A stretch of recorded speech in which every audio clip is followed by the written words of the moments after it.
嗱，我哋今日分享呢個單位咧，企喺呢一個騎樓度望出去嘅景觀咧，係非常之靚㗎。見到咁有標誌性嘅法式園林咧，就知道我哋今日咧就係分享呢一個天禧嘅小區啦。今日呢一套單位咧係一個全新裝修嘅1900尺南北對流嘅3房嚟嘅，咁就做咗一個全屋嘅定製啦。一個係好靚嘅日式原木嘅風格。咁而家咧去分享單位之前咧，我哋先欣賞下我哋呢個小區嘅園林環境啊。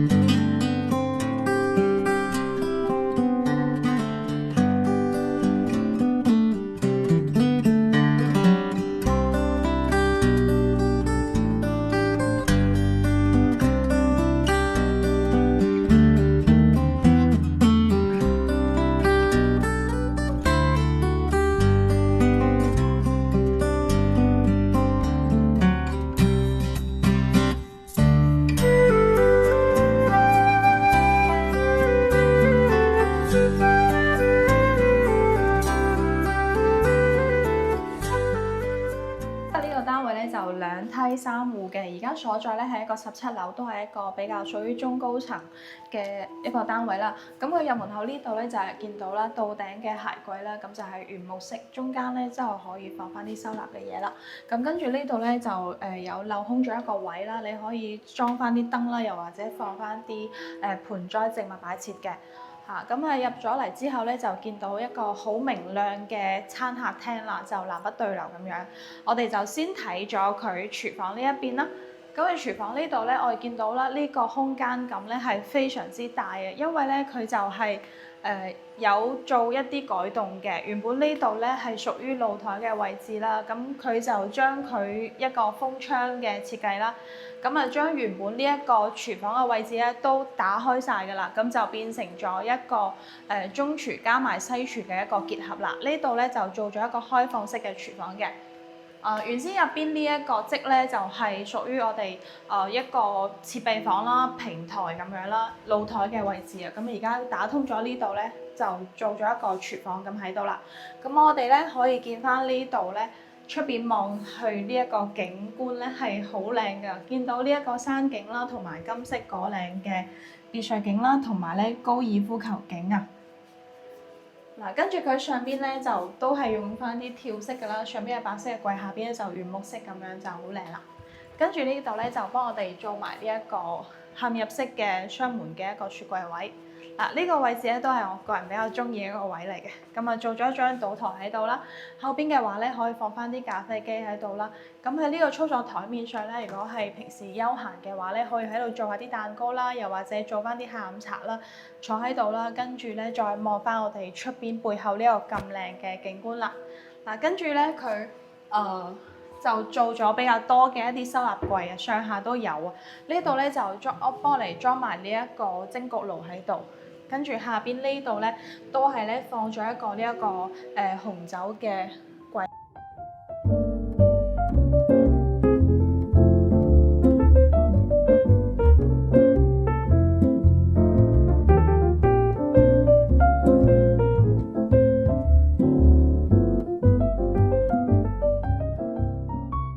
餐台呢度咧就而家都比較興翻一啲我哋呢啲長條形嘅一個餐台啦，跟住佢上邊咧好似有啲仿凍石嘅呢種，即係睇得出有質感咁樣嘅。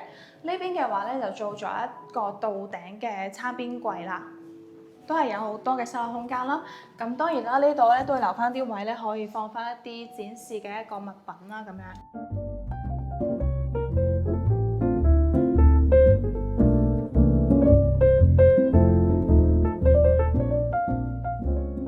我哋呢個門窗咧就係封咗窗之後咧，用嘅話都係一個短橋嘅門窗嚟嘅，咁啊自帶呢一個防蚊嘅網啦。打開咗之後咧，就對翻我哋客廳呢邊做翻南北對流嘅啦。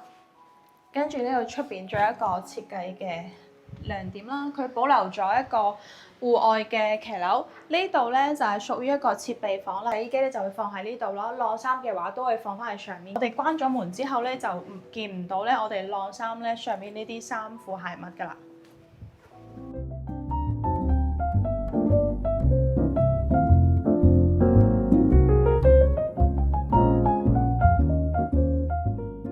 跟住咧，我哋就步入咗佢呢一個客廳嘅面積。咁客廳呢度咧，其實開間嘅話同餐廳都一樣嘅。開間嘅話有4.4米左右，跟住樓底嘅高度咧就係一個3米左右啦。我哋呢個餐客廳嘅長度咧就足足有11米啦。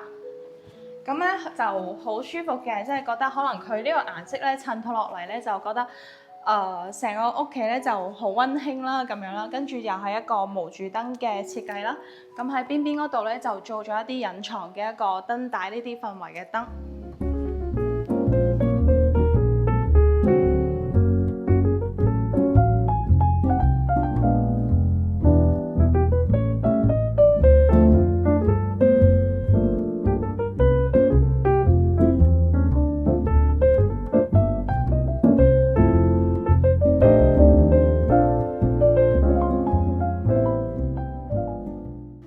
跟住咧，我哋就出翻嚟露台呢度。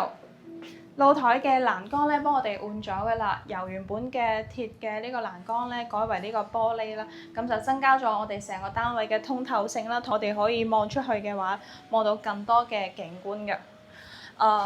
頭先咧，我哋開頭咧都係有講，望到我哋法式園林啦，跟住好多呢個棕櫚樹啦，好靚啦。左邊呢邊嘅話咧，就係我哋高爾夫球場啦，同埋中山溫泉、羅山妹山咧就喺呢一邊。咁我哋正前方咧就可以都係咧直線咧可以見到而家喺度動工緊，並且差唔多可以完成嘅我哋登賢路啦。咁到期時咧就可以縮短好多我哋出翻去大潤發啦、順昌啦，又或者翻去香港啦佢嘅一啲路程咯。咁呢條路咧出咗去之後咧，我見到佢呢一個三甲醫院嘅話咧，就係我哋正前方呢一度啦。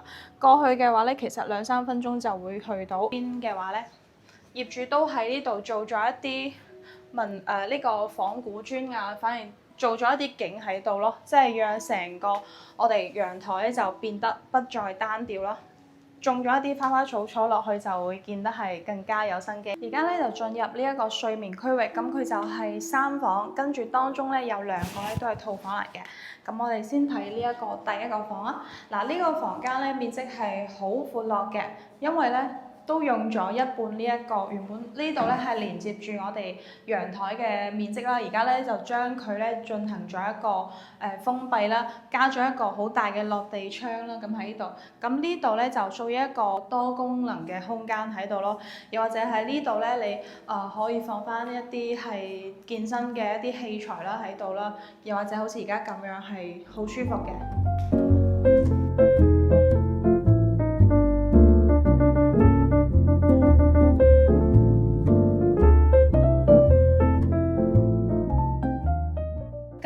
呢一個就洗手間啦，3段嘅設計啦，跟住咧佢嘅牆身啦，加埋呢一個地磚啦，都係而家咧比較靚嘅一啲設計啦。呢度對開出去咧就係頭先我哋呢一個設備房㗎。咁洗手間嘅話咧，所有嘅一啲功能咧幫我哋做好晒㗎啦。